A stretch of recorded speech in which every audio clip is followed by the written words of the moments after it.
desert in the year 1350 BC. That's right. And why are we here? And why are we wearing shades, you may ask? I don't know. Because we are crazy. Yes, that's true. It's true. So, but other than that, we are honoring the sun god, Aten, behind us. And he was the very first monotheistic god, the single god, one god that started the entire monotheistic movement. It started it all. Yes, back it started here. right here. Yeah. And it's hot back here. It's hot. We're in the middle of the desert. Yes, we're dressed to go out later. Yes. And we are actually in El Armana, which would be the newest capital of Egypt, founded by Akhenaten and his lovely bride Nefertiti. Yes. This lovely kingdom will go on for 17 years. Not too long, but long enough to make a huge imprint historically. So from that point on, even though for several centuries they went back to polytheism, it did take root in the human psyche, and then eventually Christianity and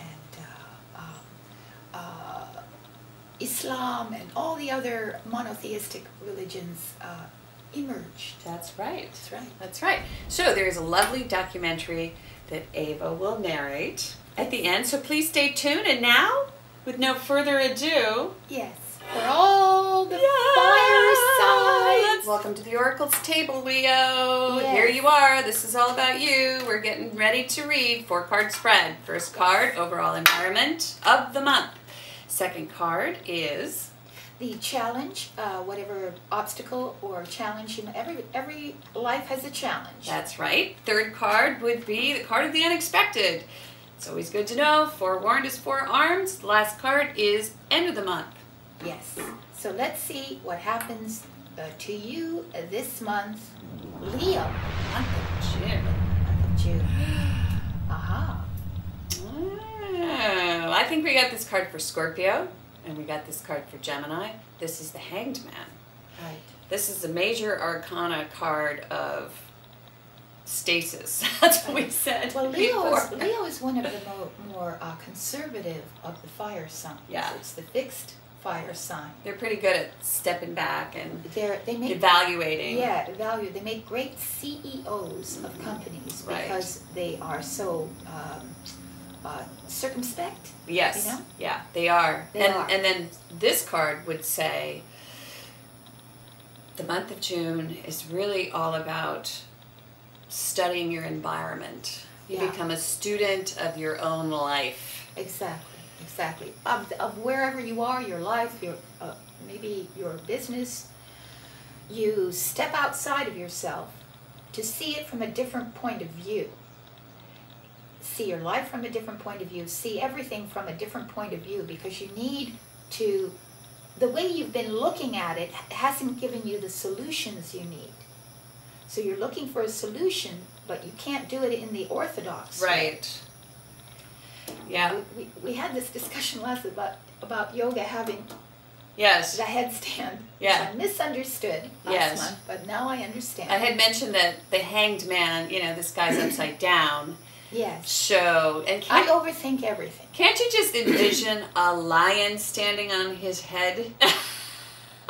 Oh. A lion suspended from mid-air? Oh, yes. I mean, how do you tame a fiery lion? Well, that's interesting because, you see, the headstand in yoga is the royal pose. Because you see things from a higher perspective, from a royal perspective, when you turn it around. Ah, and tarot's the royal road, so maybe they're doing what they need to do right now. They're doing, yes. You are on the royal road, right. Looking at things from an entirely different perspective, Leo. Right. Good thing you're here. And so what it means, too, is that maybe you're not as engaged in the thing, the whatever it is you're examining. You're not as engaged because you need to step out and see it and see it differently. So there's sort of a detachment here too during the entire month. Let's see what their challenge is. Okay. Oh. All right, so your challenge is The Wheel of Fortune. Las Vegas, baby. I understand this. That's where we are.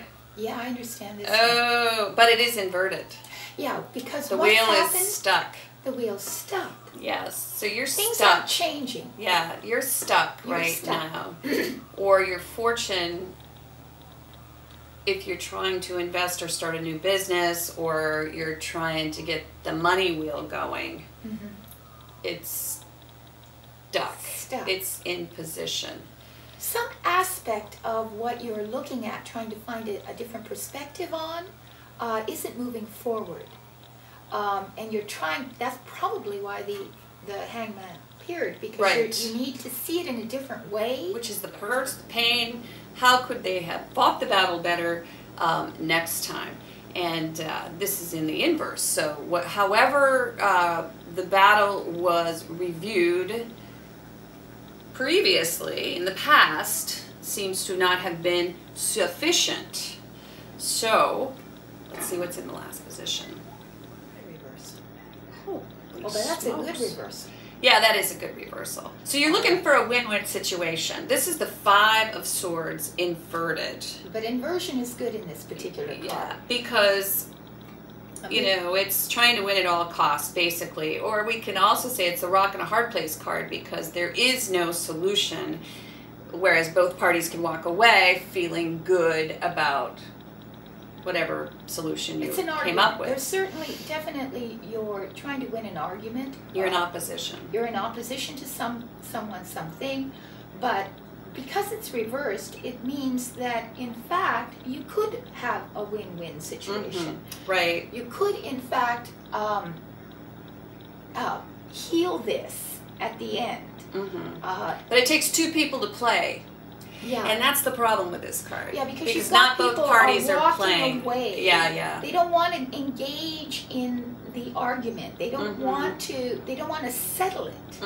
So this situation, the only way you can actually really turn this card around, it seems, this is the card you turn around. That's the card you turn around. And you heal.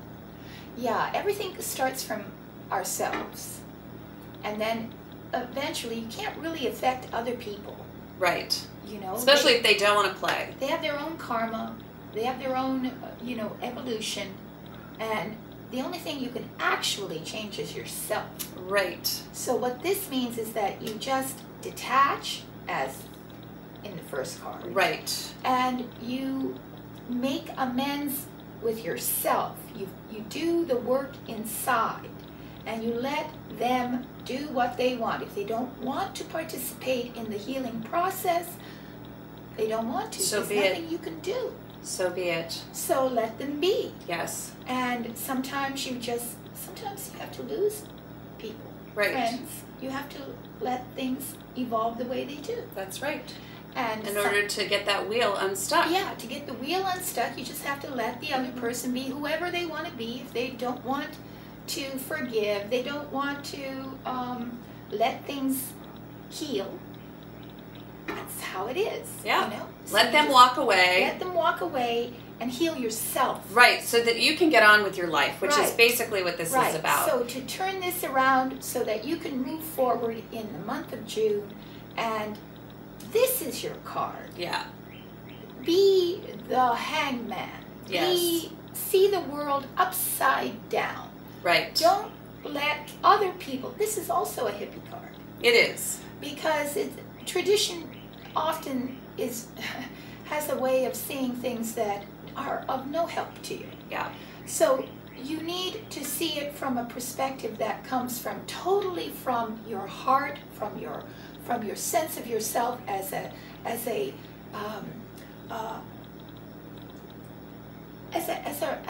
being, particularly a Leo, because a Leo really has a tremendous ego. Right. Yeah. And they're easily wounded. They roar a lot. Mm-hmm. But inside they're all mushy. Yeah. They're sweethearts. Yeah. inside. Yeah. And so they can be hurt by other people. Right. But this is the hippie card, but it's also, when you said it, I was like, this is the think outside the box That's card. what I mean by hippies. To think outside Think the box. outside the box. It's the Taco Bell card. Think outside the bun. So, if you would like to know more about your reading, please visit our website, virtualtarot.wordpress.com. Yes, and we'll be happy to read for you. We have quite a few readings that we offer on our website. Yeah, we just please have a look and see if there's something that pertains to your particular circumstance. And what you do is then you make your donation with the appropriate amount, and then submit your question or questions to avatrudy@yahoo.com, and we will respond immediately. These readings are our work of art, and they are completely personal, very intimate, and they allow you to connect to your higher mind, to your guiding angels, to give you perspective that you can't get yourself. Yes, very well said. And that's about it for the readings. That's it. We've done a lot of readings for a lot of people. Thank you so much. We really appreciate it. And you know, they come from all over the world. They do. It's so cool. It's so interesting. Yes. So, Egypt, Africa, China. Yes. Timbuktu. Right. So we really appreciate it. You guys are really interesting, and you have very interesting lives. Yes, what fascinating lives you have. And we're very privileged, actually, to partake in them. Thank you very much. More interesting than our life. Much more. Our life. Our life here at the Oracle's table. Yes, well, it's interesting, though, taking all these trips back into time. Yes. That's been a lot of fun. Yes, I love to time travel. Yeah, so speaking of which, please stay tuned again for the documentary at the end. Ava will narrate the history of Akhenaten and Nefertiti, why we're here once again in El Armana, and also tell the story of the roots of monotheism. Yeah. Where did this single God concept come from? And how does it relate to the feminine divine? So, stay tuned for that. And also, last but not least, check out our Pinterest page. Yes, and join us. Join our family. Right. It's called Tarot Girl. I set it up. You did? There's a picture of me. Taking a picture of me. I think you call that a selfie. They're very popular. Suddenly selfies are the thing. Yeah, it's all about selfies. So interesting how quickly these fads spring up. Yeah, and there are all kinds of filters put on the selfie too, because I have an app where I can filter selfies too. So tell me what you think. Geek goddess. Tell me what you think. Paste, if you would, a link to your Pinterest page in our comment section, and we will actually highlight it in our Facebook feed. We want to get to know you guys, and we've had a couple already. They're really cool. So thanks so much for visiting us. See us in July back here. We're going to be teaching the history of Tarot. Oh, that'll be fascinating for you, because Tarot also has a magnificent history. You won't want to miss it. You won't want to miss it. So we'll see you then. Goodbye. Bye. Put the shades back on. Party. Let's go party. Let's go party. I wish.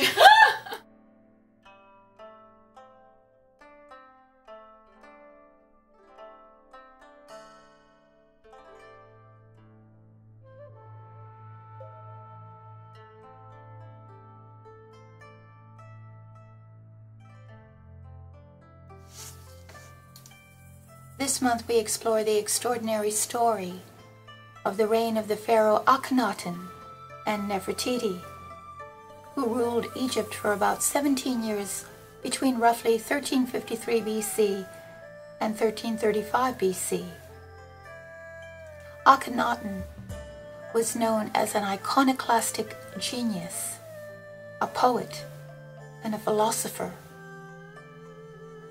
While even just a boy, he fought against the selfish and the strong, whom he identified particularly with the priests of one of their pantheon of gods named Ammon.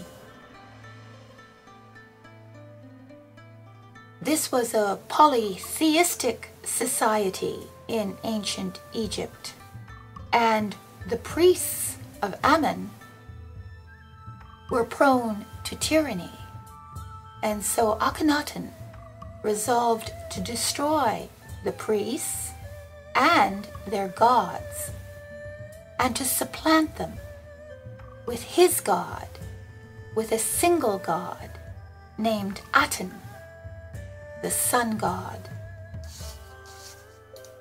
The high priest had been accustomed to occupying high and influential positions at the court of Akhenaten's father, Amenhotep III.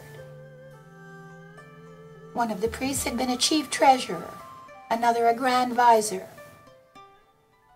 But the single-minded and rebellious Akhenaten, when he ascended to the throne, began to embrace and develop the theological beliefs of the obscure Aten solar cult.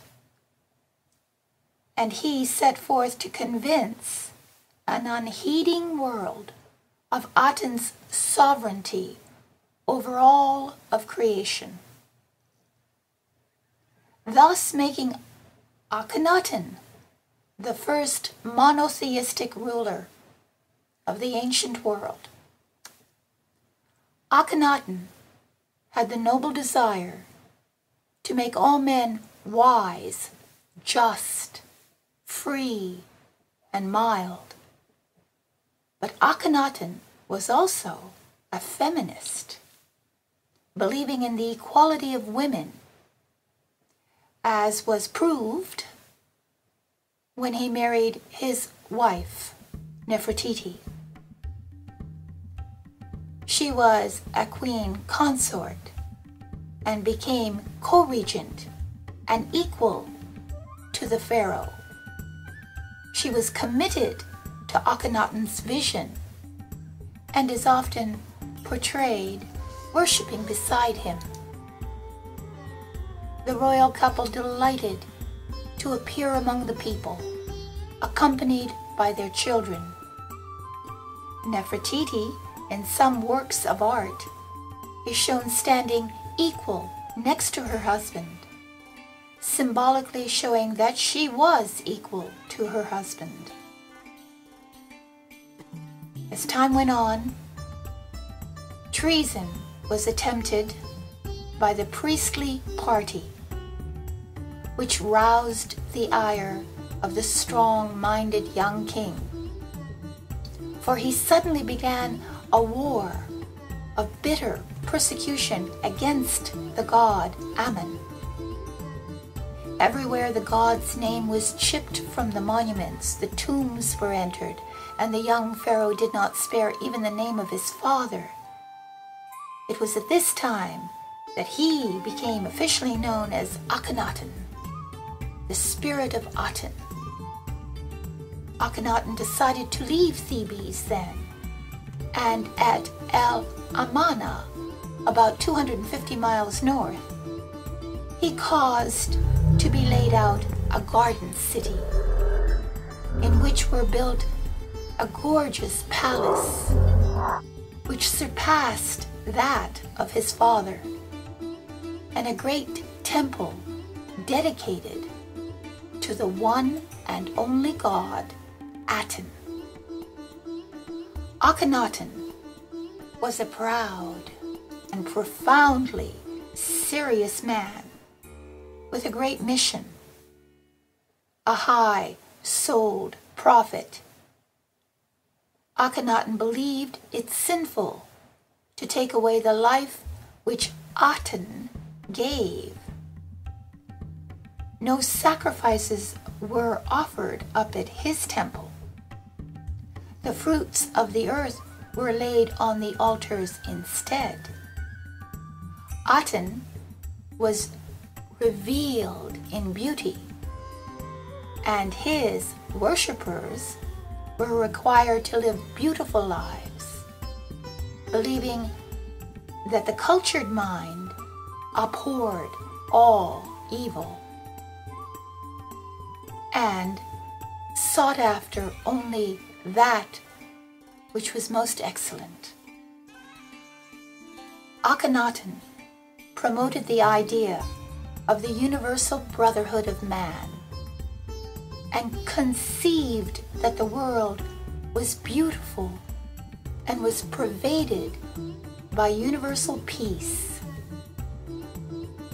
And though Aten, the god, was a sun god, he was not actually the material sun. He was the first cause manifested by the sun, from which all things came, and from which ever issued forth the life-giving and life-sustaining influence, symbolized by rays ending in hands that support and nourish human beings. No grand theology has ever appeared in the world before such as this. It is the forerunner of the later monotheistic religions, while it is even more abstract and impersonal, and may well mark as scientific theism, which in our modern world would be equivalent to the ideas of the 20th century mystic Rudolf Steiner.